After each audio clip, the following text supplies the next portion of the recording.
the recent CDC recommendations changing for classrooms and parents planning for summer camps and activities for their children, we reached out to Dr. Howard Balbi for some advice for parents. Now, Dr. Balbi is a pediatric infectious disease specialist and is the associate chairman of the Department of Pediatrics at Catholic Health's Good Samaritan Hospital and the director of pediatric infectious diseases at Good Sam. Thanks for joining us. Good morning, Colleen. Pleasure being with you. Now, we know fewer children have been getting sick with COVID, but compared to adults. But again, they can get infected. They definitely can get infected. You know, the nice thing is, I guess it's the nice thing, the infection rate's about a tenth of what it is in the adults. The infections, when they do get them, are much milder. So while the infection rate is about a tenth of what we see in the adults, the morbidity and mortality, the hospitalization numbers, and the death numbers are even lower than that. The deaths in children are about 1/1000th of what they were in the adults. So while we all heard the number of 500,000 adult deaths in the United States earlier in the year, the number of pediatric deaths are probably around 250. So it makes a big difference. When a parent oh, I'm sorry, go ahead. No, I was going to say, but they still can spread the disease. There's no question, and that's the big concern. Because many of them are asymptomatic? Correct. So the disease is milder. You don't even know that they have it. And that's, some people question whether the numbers are exact because of that. And yeah, they are asymptomatic. That when you just said that, everybody wanted to know, grandparents are all getting vaccinated. And we might not know, or you might not know your grandchild is asymptomatic or has a very mild case of COVID. What is your advice when a parent comes into you and says, okay, what can I do? I want to go visit, the children want to visit their grandparents. What do you tell them? So that's a great start for the grandparents to be vaccinated. Everybody's getting tired of this whole COVID thing and not being able to see your own family. Especially as a grandparent, I could tell you that I want to be with my grandchildren. We're very fortunate that my wife watches one set of grandchildren. And so we do get to see them regularly, but there's a lot of people that don't get to do them. My mom, wants to see the great grandchildren. So they're all vaccinated. And, the big thing is while we still don't vaccinate young children or children in general, as long as the adults around them are vaccinated, that makes a big difference. So we should be able to start visiting, the grandparents. If there's high risk with a grandparent, besides the vaccine, I would say, put a mask on the child. Or the biggest key to all of this is to do it outside. The weather's getting better. If you go outside, it makes a big, big difference. Now, are some children more at risk if they are exposed to COVID at getting a more serious, more serious experience? Absolutely. And it's similar type risks that we see in the adults. Believe it or not, the number one risk is obesity.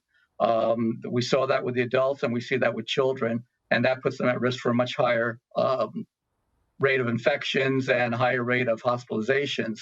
The other things are respiratory issues, as you can imagine. So children with asthma or underlying respiratory issues, cardiac issues, or chronic illness in general put you at a high risk. This is a time of year where our kids are all, allergies are just, with everything, the pollen in the air. Would that make you more at risk if you have, your high risk of allergies? Not really. The allergies themselves don't. The problem is that some of the symptoms can mask, the COVID symptoms. I hear people say, well, it's okay. They just have a cold. To be honest with you, we haven't been seeing regular viruses. We've seen no flu at all. We've seen no RSV, which is the most common cause of hospitalizations in children. So when I hear my child has a virus, I immediately think COVID.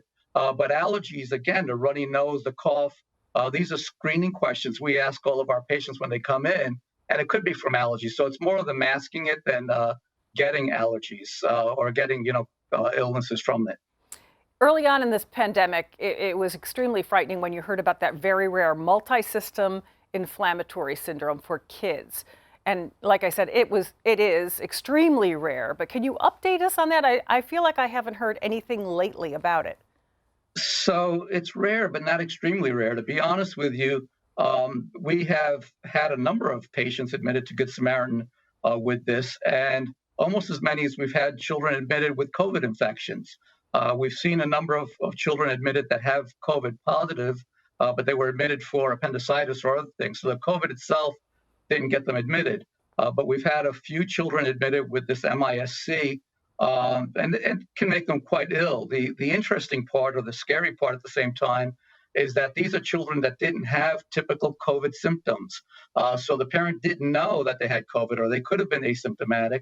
And sometimes when we track it back, we see that COVID was in the household. The parents had it, and the child might have had a mild disease, but it triggered this autoimmune or an inflammatory process in them. And it makes them quite ill, and it can affect things later on, including hearts and lungs and things like that. So it is a scary thing. It is still around. We've learned to manage it a little bit better just because of time. And this is all a learning process that we're going through with COVID. It sure is. It's all such a mystery. Well, weather's getting nice. The kids are getting outside. We really wanted some advice on, okay, is it safe for my child to be in Little League, to play soccer, team sports? What do you say to that? Absolutely. We know that the biggest thing is that they need to socialize. They need to get out there. It's good for their own mental health and socialization skills. I think the key to all this is outdoors. If you're outdoors in general, the transmission risk is much lower. While they're running around in the fields, it's really not that much of an issue because, sometimes they do little pileups and that can cause a problem. But short of that, there shouldn't be a major issue. Masks are ideal, but we know that while they're running around, it's kind of hard to have a mask on to breathe properly. So I think if they're playing in their positions, the mask being off is not a big problem. I think they should take advantage of it. Again, outdoor sports are much safer than indoor sports. If they are indoor sports, you need to make sure that they do have social distancing, or at least being screened for it. You have sports like wrestling that create an issue. But baseball, soccer, all of that is great. I think we all need to do it. Actually, as adults, we need to be a little bit more careful ourselves because while they're on the field, we're the ones that are, close to the next person, and make sure that you are wearing a mask when you're dealing with the parents or going out to have pizza later or coffee later. That's a bigger risk to me than the kids playing out in the field. Yeah, for all of us not to let our guards down. Very quickly, traveling this summer. Is it safe if parents are thinking about flying somewhere this summer for a child to be on a plane? So yeah, the traveling is not so much of an issue. We do need to get out, and of course, I recommend as much as you can do it in cars. But planes are reality. We need to be able to travel on that. As far as the adults, as long as they're immunized, I think it's pretty safe today to go on planes. The planes, unfortunately, are opening up more and more seats. They need to make money, so they're getting tighter, and there's more people sitting next to you. I would say if you have a child that's not immunized, make sure that they have their masks on during the flight. Try to sit them between you guys, the adults that are immunized and things like that. So that's going to be the key. Okay. I could talk to you forever. Any final advice for us, parents, grandparents out there?